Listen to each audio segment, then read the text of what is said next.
There we go.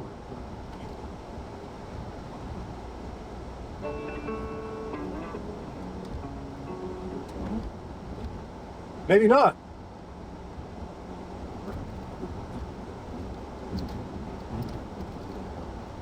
So how are we doing here? Go forward about like that. Okay.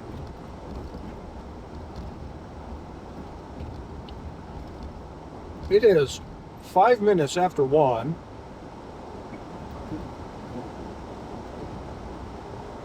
It's April 24th, I'm pretty sure.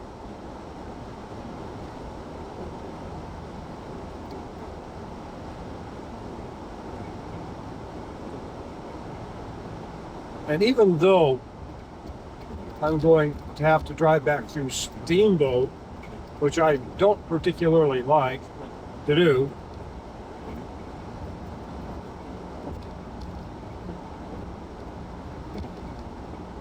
I really do want to get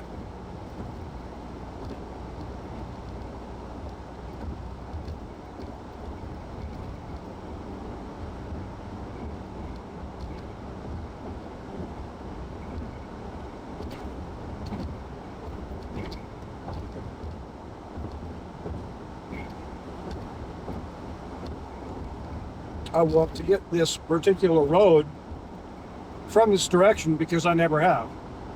And this is an interesting time of the year also.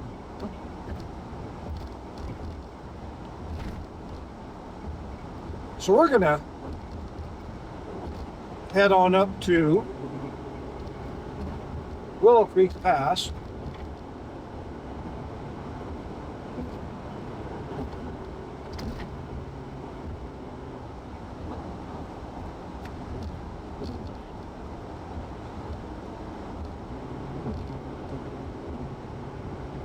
And over to Rand, or should I say through Rand.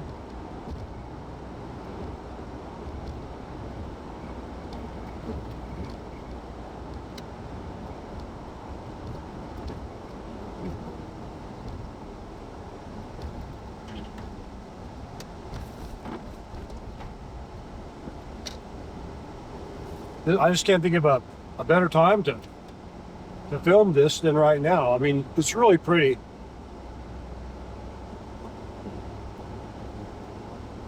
The snow patterns are really cool right now because they're sort of psychedelic looking.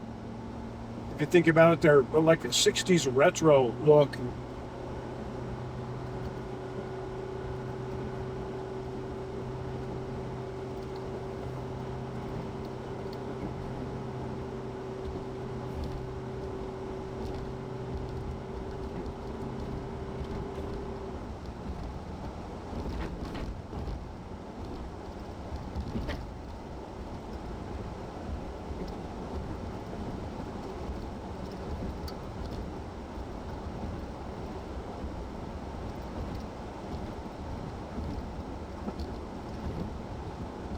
And basically, you know, the snow that's left is just the snow that isn't quite as exposed to the sun. But it's a cool look. I really like it. It's just neat looking.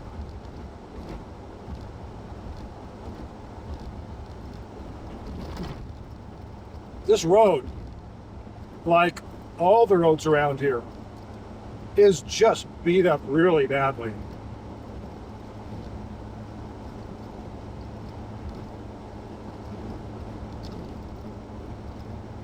And I'm auditioning a new set of tires. Toil Cross Country? Is that right? Toil Open Country? Something like that. They're all-terrain tires, but they're not necessarily snow tires. In fact, they sort of talk about being a harder composition so that they can get more miles. And that's kind of what I want for the summer for this.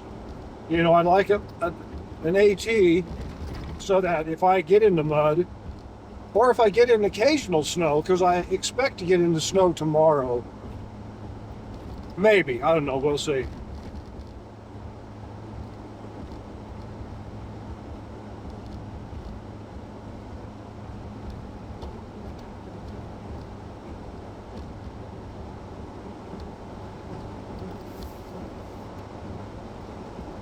So anyway, this is Highway 14.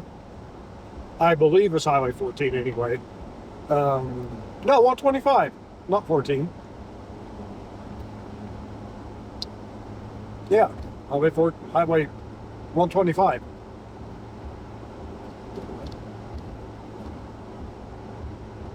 The willows are looking really pretty right now.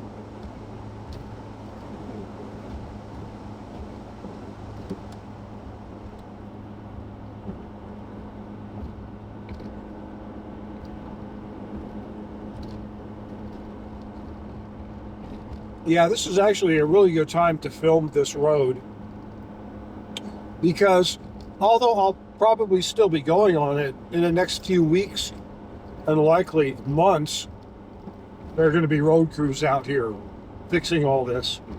We've got some, yeah, stuff like that.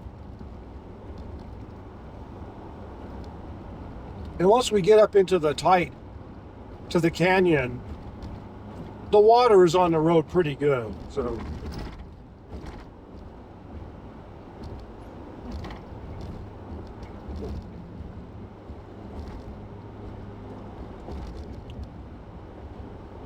I'm drinking some half and half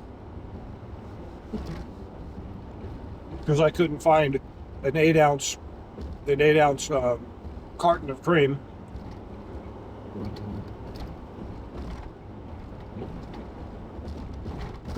Big bump.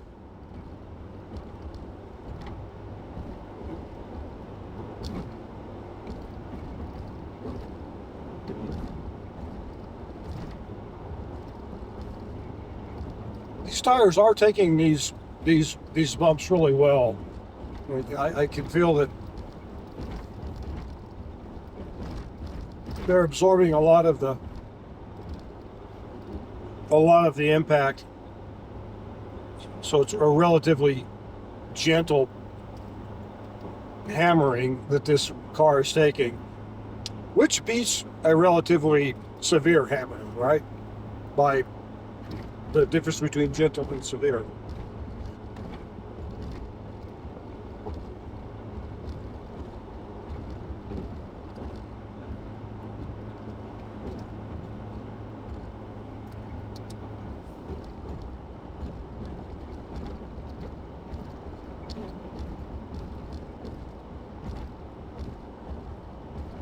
So you can see a lot of fancy houses are being built out here.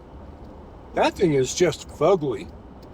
I don't know what they were shooting for, but if it's not if it is finished, and that's what they were shooting for, I mean, each to his own, right? It's probably a very nice, whatever it is. But yeah, I'm just not getting that design. Maybe that's all the rage in Paris right now, or New York. Although I listen to Louis Rossman, I like what he has to say. He's an interesting guy.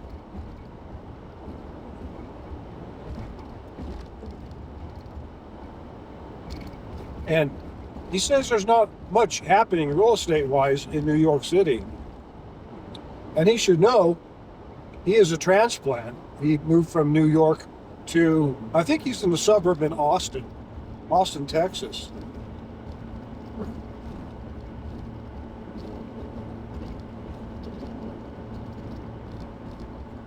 So that's really cool. Got out of New York. The rents are insane in New York.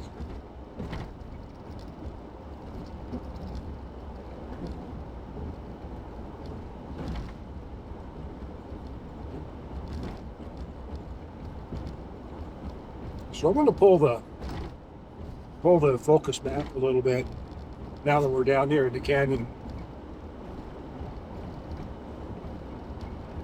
Give you as wide of a view as possible.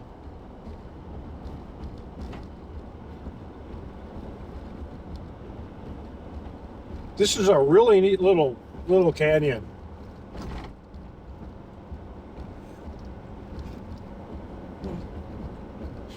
As far as distance, it's very close to the shortest distance that you can achieve between here and Steamboat.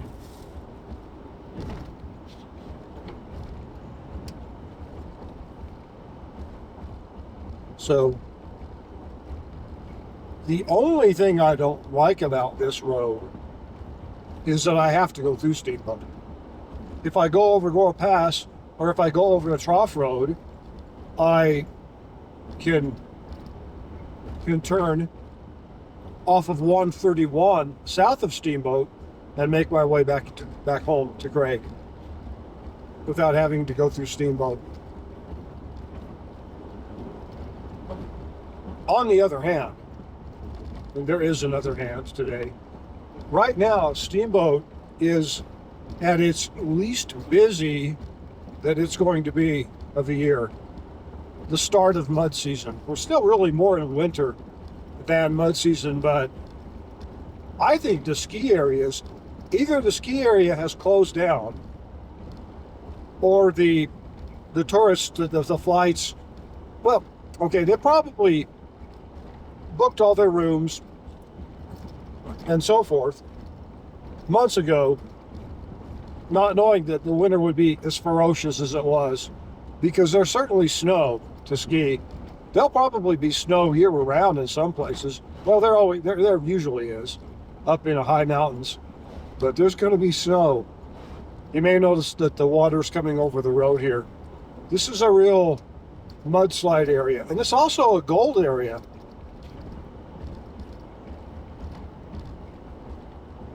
Which is something that I did a little research on over the weekend. And there's a pretty extensive gold area northeast of here, probably by 30 miles or so. And there used to be an old mining town called Lulu City near Lulu Mountain. I think it's south of Lulu Mountain, which is a mountain northeast of here. And, well, pretty. It's a neat place. There's a Lulu City, a Lulu Cemetery. So it was apparently a going concern. There were several mines there. I think they were placer mines, I think.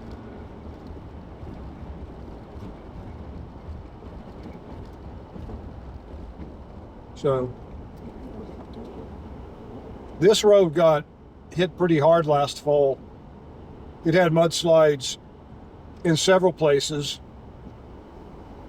because of fires that it had a year before that left the hillsides naked. You can see that all these trees have been burnt.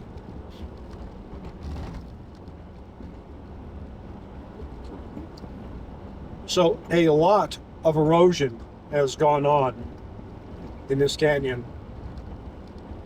And I guess it's time for me to grab a gold pan, dust a gold pan off, or buy a bright, shiny new one, and bring it with me and make some little stops here and there just to see what is in the area.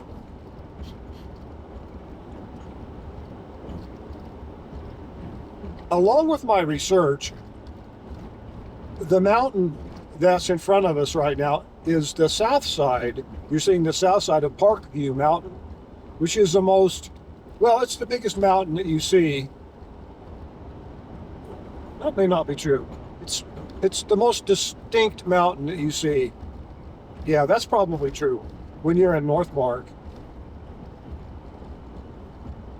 And it is the tallest mountain in the in the Rabbit Ears, excuse me, the Rabbit Ears mountain range. I think it's also the easternmost mountain.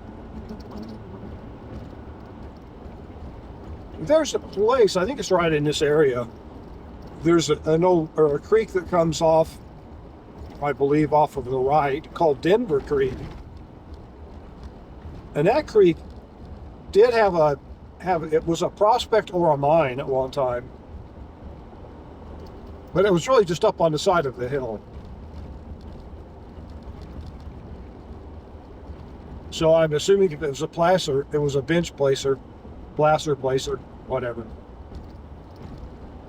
And if you don't know what a bench placer is, well, okay. If you don't know what a placer is, a placer, I don't know the pronunciation quite right. A placer is an area in a river or a creek. See, that might be Denver Creek right there, that cool little waterfall. A placer is an area where the gold has collected in a stream, usually behind a constriction of some kind, a restriction, or something that's jutting out or jutting up from the creek bed that creates an area of lower velocity so that the heavier stuff can settle out. And over time, that can build up, and it can be a bunch of heavy materials, whatever it might be. Could be diamonds, could be gold, could be other things. Black sand is heavier. Usually you find that. So that's what a placer is. And so when you hear people talk about placer mining, that's what they're talking about. They are digging up the riverbed and they're classifying it with a gold pan, just washing the lighter material away. So a bench placer is typically an ancient placer that's further up on the hillside.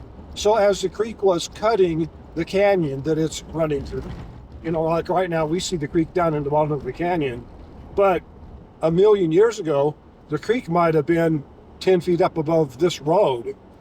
And it could have been, it could have been anywhere across the valley. And so as the creek drops down into the canyon, keeps cutting material out of the canyon, it abandons some of the old ground that it deposited. And that's what a bench placer, that's where you would find a bench placer. And you call it a bench placer because it's sort of above, typically on what you would call a bench. I mean, that's how you can find it. Or a hillside.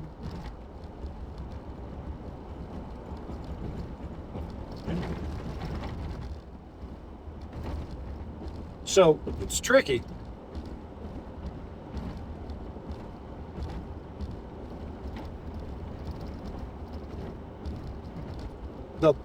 The only placers that I've discovered, and I've actually only discovered one, and I wasn't the first person to discover it, but it was a bench placer up in Moffat County.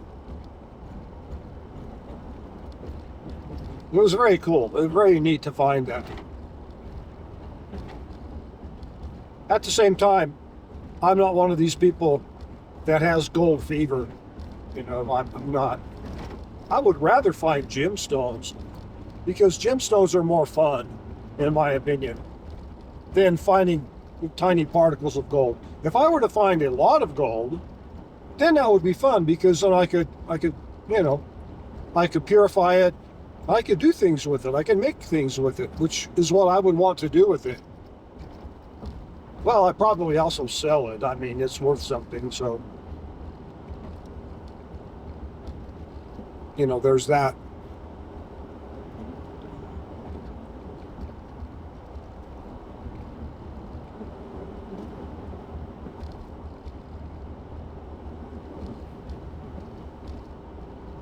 And in my limited amount of research that I did this weekend, I've been convinced that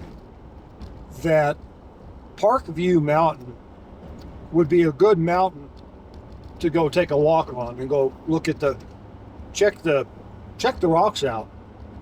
I'd like to find some gemstones up there, but I mean, if they're there, you might be able to find them. If they're not there, well, then they're not there. There is a prospect up there and a road that goes up to the prospect that I didn't know about. I know about it now. So I'd kind of like to pencil that in my schedule this year to go up and do a little bit of a walk around and see what I can find up there. But it's a pretty big hike, so well, I don't know. And not only that, I don't know what it is. If I can do some more research, well, I'll see what I can find.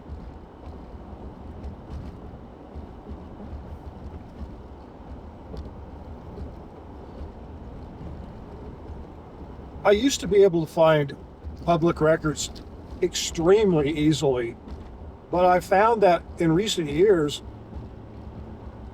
the government agencies appear to be getting a little bit protective of their public information.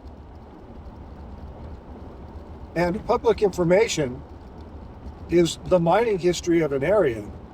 Now, if you're an activist, a leftist, then you would have a vested interest in hiding that kind of information from people, because you don't want people to have money or to do well, and you don't want this country to be the industrial powerhouse that it once was. So I find it a little suspicious that it's harder to get a hold of documents today than it was 8 or 10 years ago.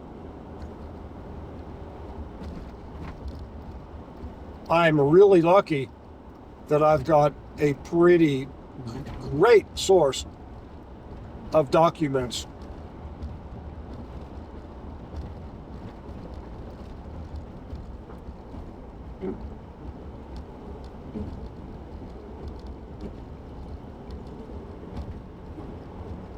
That I have luckily been able to hang on to.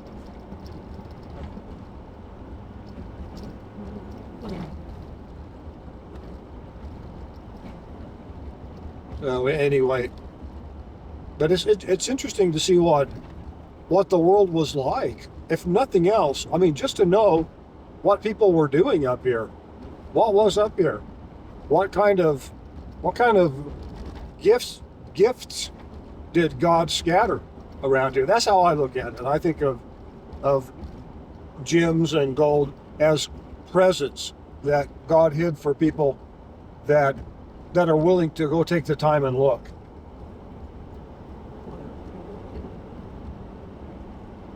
Well,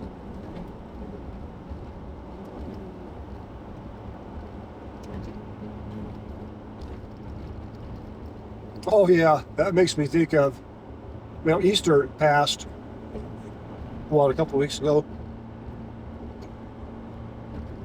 I've got an Easter story. When I was a little kid, lived in Denver, went to an Easter egg hunt at a local church. Pretty big church. Well, Denver, a big place. And so we're us kids. I mean, I don't really know. I was probably 8 or 9. Wasn't that old. And most kids were just little, right?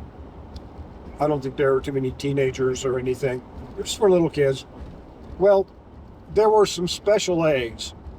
I really didn't know this, but that's how, I don't know. I was 8 or 9. Somewhat naive about how the world works. Anyway, there were special eggs, right? If you found that special egg, you would get a chocolate bunny rabbit. I don't believe I knew that, or if I did know that, I didn't care. And by the way, we just had little bit of snow hit the windshield.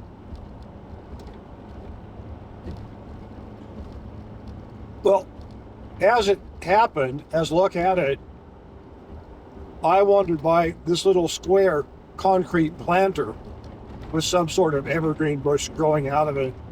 And I'm thinking, that'd be a good place to hide an egg. And so I poked around and I found a hole that was the size that the egg could be in. And I reached it down into this hole and I found a special egg. The special egg had this little paper bunny sort of taped on it. It was like a crown or something, you know, just a silly little thing.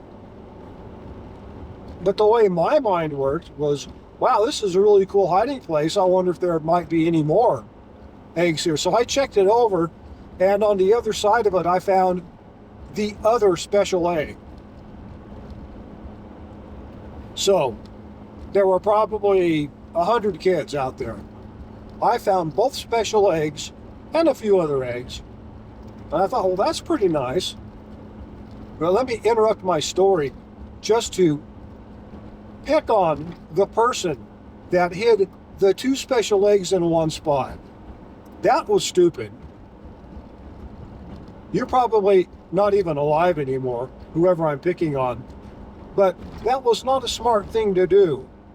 What do you think someone's going to do when they find something in a unique area?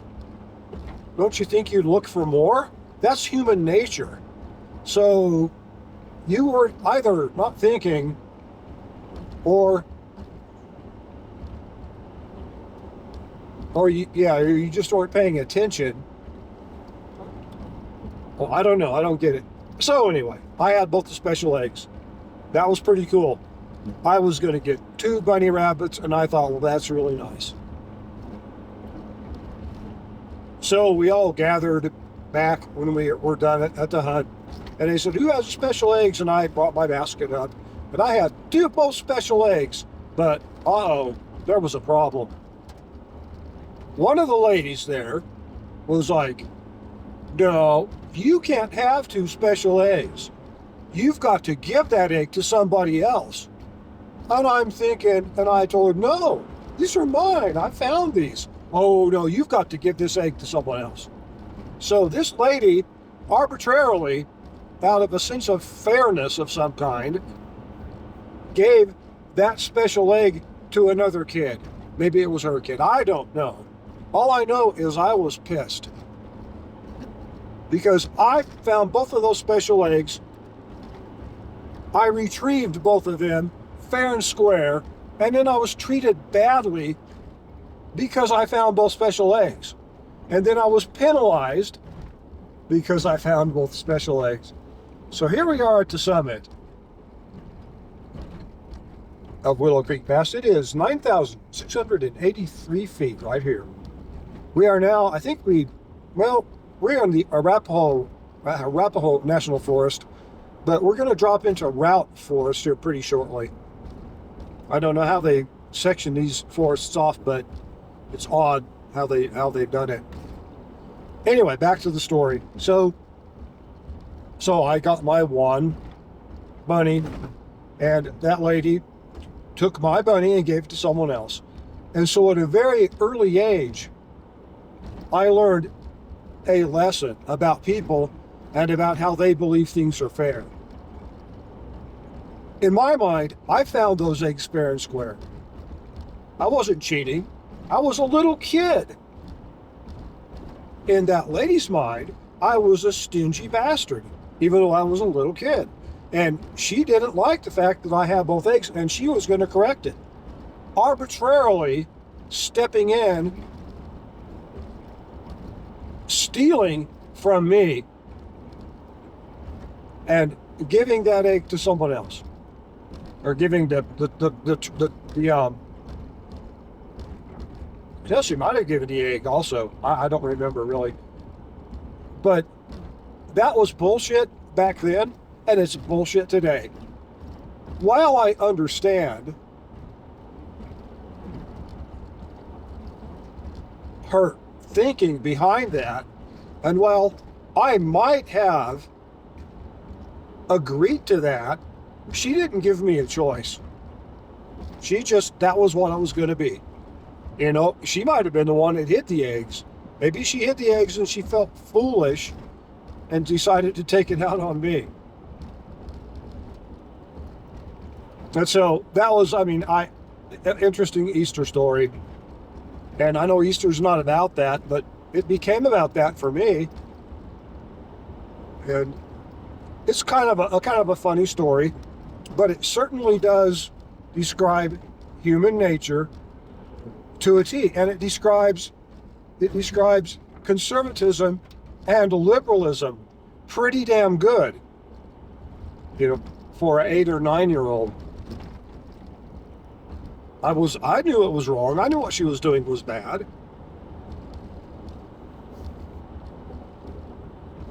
I'm sure that I didn't want to share that egg. I didn't want to share that rabbit. Now, if my mom would have said, "Oh, you get one rabbit, you need to be nice," then I would have been fine with that. Because my mom was a good person, and she would have probably liked to see me do that. But my mom probably wouldn't have made me do that. I think she would have left the choice up to me. So, and I might have done it. I wasn't that disappointed. I mean, I still had the other fancy rabbit, but yeah, I just thought it was a pretty cool story. There are probably people alive today, obviously they were people my age, that were there. Maybe they remember that. Maybe the kid that got that rabbit wouldn't that be cool if somebody that was there, who was listening to this channel, and could verify my story. For that matter, I think my sisters were there, and it was, yeah, little brother was not born yet.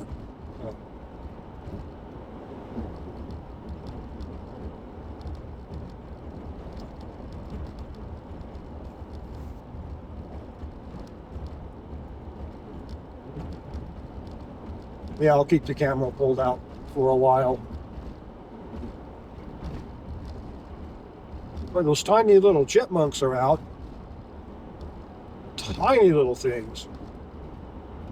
One just zooming across the road. So we're looking north at Owl Mountain.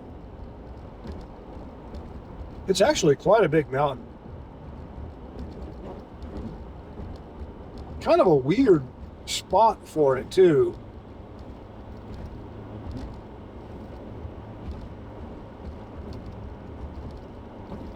If I were a geologist, maybe I would have be able to form a logical hypothesis, I guess, of why that mountain is where it is, how it was formed. It doesn't really look like it sloughed off of another mountain. I suppose it could be an area of tertiary, sediment. I mean, stuff that was washed in and then the rivers changed. But it could also be its own little igneous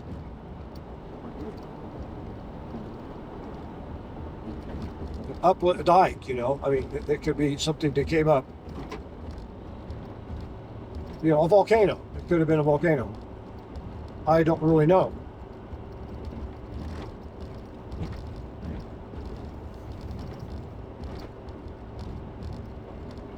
I guess it certainly could have been. I mean, a lot of these mountains are that volcanic in nature. Or uplifted, and the volcanism is a secondary, thing. It's a small little house. Must be the UPS. So those mountains up on the horizon, looking pretty today, are the Zirkles.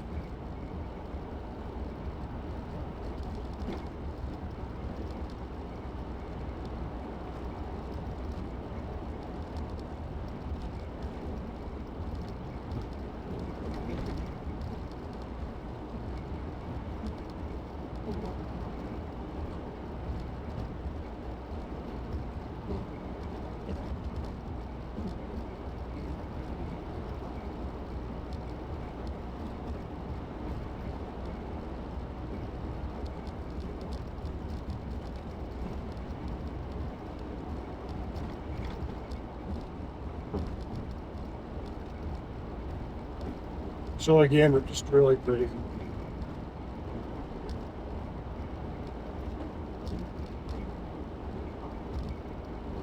I think it'd be fun to live out here.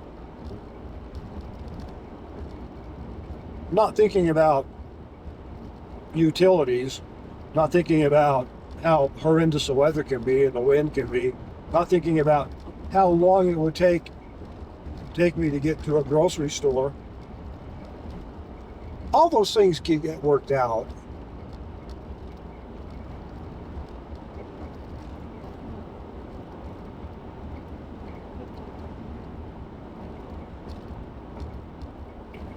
But another downside to living here would be if I'm living here year round, in the winter, I mean, this area closes down. It gets quite like the Arctic, and some days maybe like the Antarctic.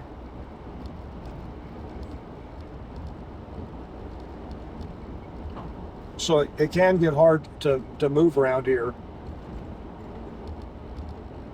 Obviously, skis in the winter will get you around. But if you like to look for, if you like to go out and look at rocks, gemstones, or whatever, like to go explore, then,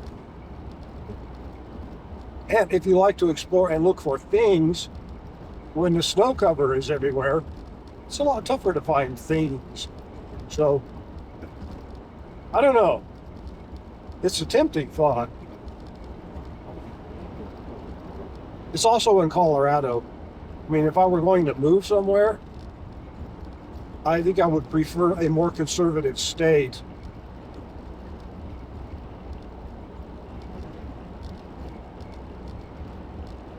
Keeping in mind that in this area, most of the people here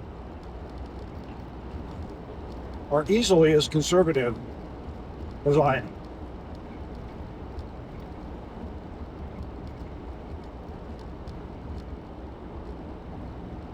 Oh yeah, I got snow happening behind us. Well, we went through a little bit of it, but it's starting to fall. Basically obscuring the view of Parkview Mountain today. So that's pretty cool. But we are so on the edge.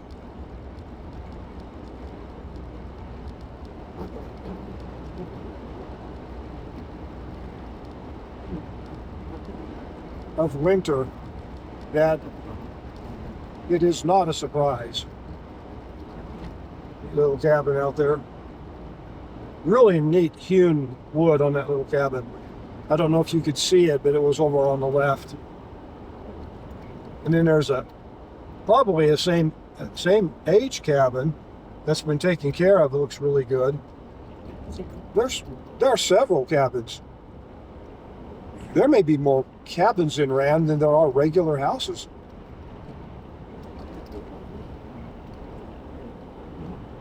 Well, this is just a really neat area. If you never get in to see this tiny little area, and there's really no draw other than the Rand Yacht Club and the Rand police car, I think those are very cool. But there's no real draw to come to Rand. There's not a ski area here. There's not a hot springs that I know of. If there's a hot springs, it's not something people go to. There's just not a thing like that. But what there is here is open, awesome country. Just big, beautiful spaces out here.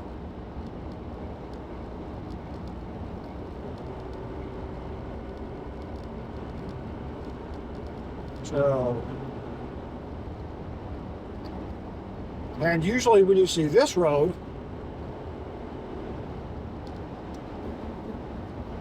it was the times that I filmed it, pretty much it's been full of drifts and snow. So you're getting a different view of it. Interestingly enough, late summer and fall, the flowers bloom. These little raggedy sagebrush, and rabbit brush. They bloomed last year. They were beautiful out here. It was interesting. It's high desert, but it's not. It's not like a Nevada style desert. And I'm not knocking Nevada. It's just not quite as dry as some of the Nevada desert that I've seen.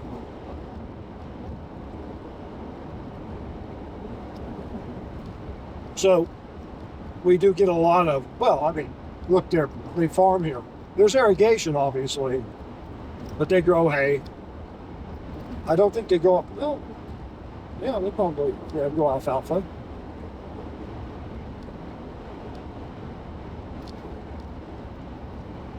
Hay is mainly alfalfa.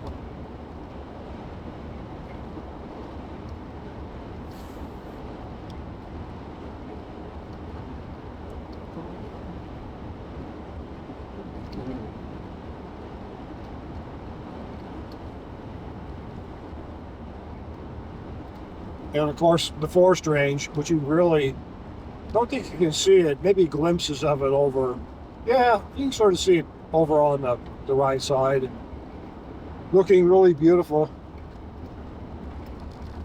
Because I can turn my head and see it. But I am also driving, so you know it's there. Like, if you watch my videos, you know the forest range is to the right. And you probably know Zirkles are over to the left. Wyoming is due north because we are going north. And it won't be very long at all until I decelerate and make a left turn onto County Road 28. Jackson County Road 28, I'm pretty sure. It could be in Grand, but I think it's Jackson County.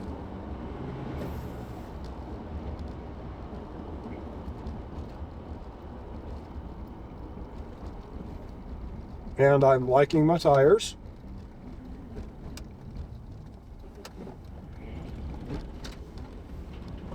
Prairie dog.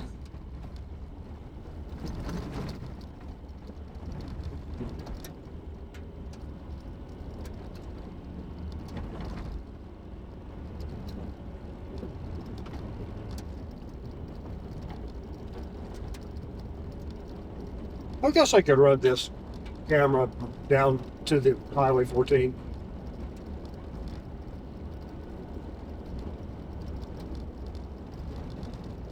If I decide to stop this here, though, well, yes, I will. But see what we have and see how pretty it is.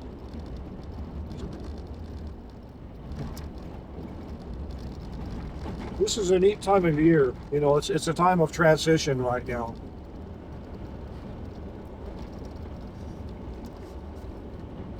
So we're getting summer-like features, which is a dry road. That's relatively common all summer.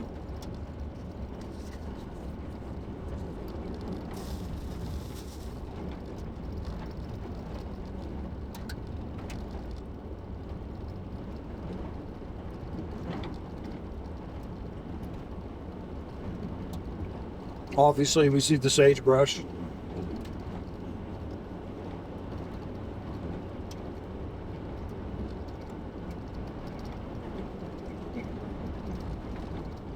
It's more of a blue-gray palette this time of year. The green is in there, but it's really muted. Muted.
Over on the left side of that hill, I guess you could call it a mountain, to our left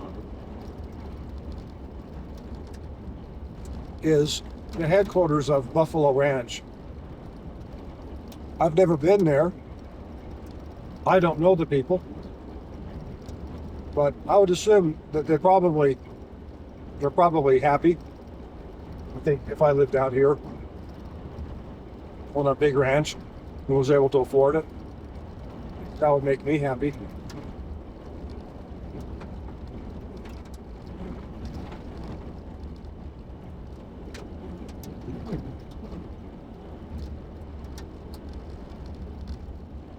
But on the other side of that little mountain, just over to our right, to our left, right to our left, is that confusing? The other side of that mountain, the south-facing side of it, is basically north-northwest. Is a rock bluff. So it's a ridge. It's not really a mountain as much as, well, a mountain looks like a mountain from one side. It can look like a ridge from the other side. So that's kind of what this is.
I believe I've talked about Buffalo Pass before, but somewhere on those mountains, I don't have a real good feel for exactly where it is.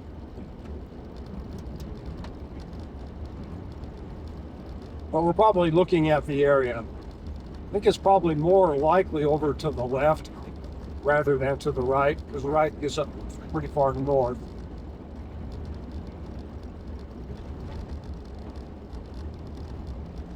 It's a really, really interesting pass.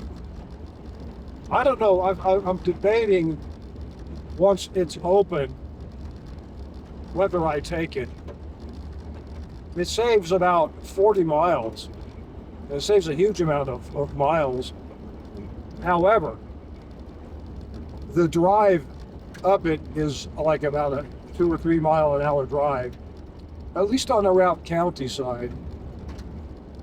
Because apparently in Routt County, they're all big on the roadless stuff. We have those elements that apparently govern the way the roads are taken care of in Routt County, which means that they try to make the roads primitive. And they want things, they don't want roads anywhere. Part of the same ridiculous bullshit that the environmentalists use, the excuses that they use to shut down commerce, to shut down industry, to shut down mineral exploration.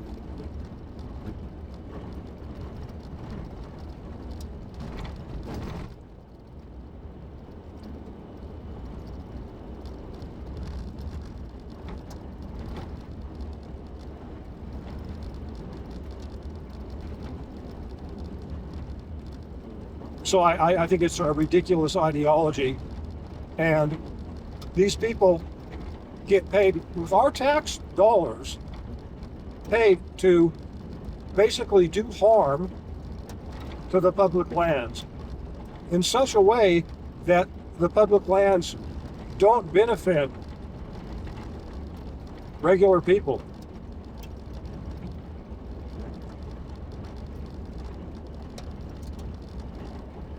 And in the name of environmentalism, which is a gigantic false idol. They know it is, but we've had that hammered into us for decades and decades. And the interesting thing is, as a conservative, I'm literally conservative. I like to conserve where I can. Plastic bags, I'll reuse plastic bags, not because I'm worried about the environment, but because I like to conserve things. I like to use things and get the fullest use out of something that I can get.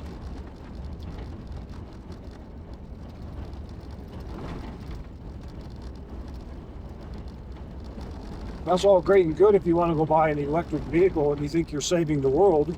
You're not, by the way.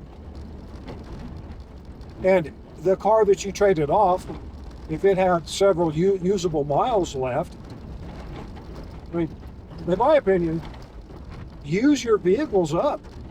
Do you really need a new vehicle every year? Are you that pompous? Do you need a new vehicle every 3 years? Do you need the biggest, newest pickup? Is your self-worth so tied up having new stuff that you can't bear to not be seen in a new vehicle? I mean, are you that? Of course, I grew up being picked on, so I understand what it's like to be picked on and to be disliked by other people for basically no reason. As a kid, no one had a big reason to dislike me, except I just made it easy by, being cowardly. I got through that phase, but that was an uncomfortable phase. But I did learn that although I can put way too much emphasis on what someone else thinks of me, on the other hand, I can put the exact accurate amount of emphasis that I should on what other people think of me or what I do. And I could give one shit whether somebody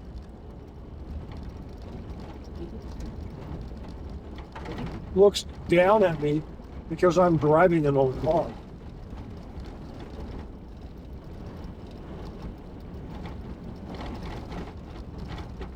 I'm a conservative. Drive that car until there's nothing left of it. The idea that you are being environmentally conscious, which again is a false flag anyway, by getting a newer, more energy efficient car is stupid. Look at the energy involved in making a car. If you don't understand how much energy is required to make a vehicle, well, then you could be one of those people that trades your vehicles off for a more environmentally friendly vehicle, and by doing so, you're damaging the environment much more than people that don't do that. But you don't know that. You're not told that because you're following the, I guess what you would call the accepted route, that for a human to be seen as a human being in the eyes of a leftist, you're following that accepted route.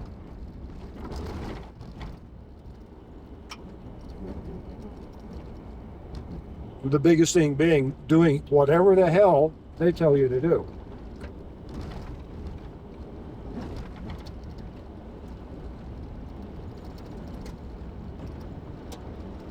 And if you ever wondered about why people are conservative out here, look around. This area, just this area in particular, is oil and ranching. That's it. Hunting, so some hunting here. Tourism, a little bit, but it's mainly oil and ranching. And it's not that different in Craig or in most of the other small towns. In Colorado, really only the ski towns buck that trend. And not every town can be a ski town. And thankfully, not every town is a ski town. And not every town should be a ski town.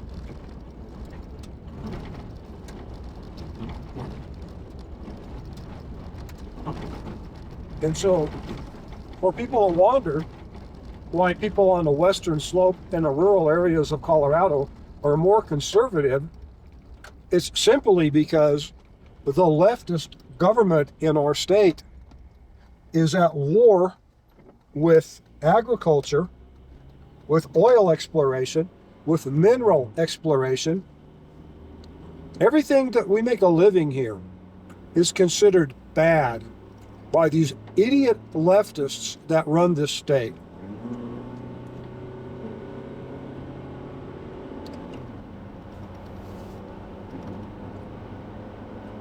And so when I talk about people being in positions like, for instance, the BLM or the Forest Service having a bunch of woke people set policy, these people are doing damage to our state and to our country.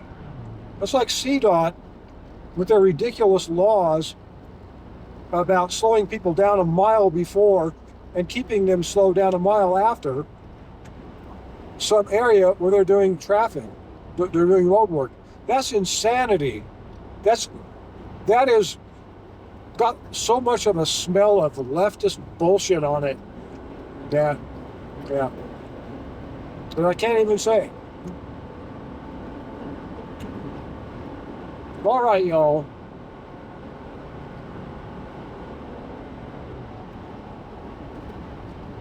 Nice old Toyota. I'm going to call it good. We are back on Highway 14, heading towards Rabbit Ears on Highway 40. So you've seen that before. I think I've said my piece. I didn't get too political. And I guess I'll continue on with my driving.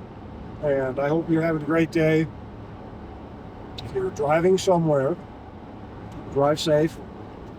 If you're driving somewhere as you're watching this video, you're pretty talented, I would assume. Not that too many people doing that. So take care, and I will see you all later.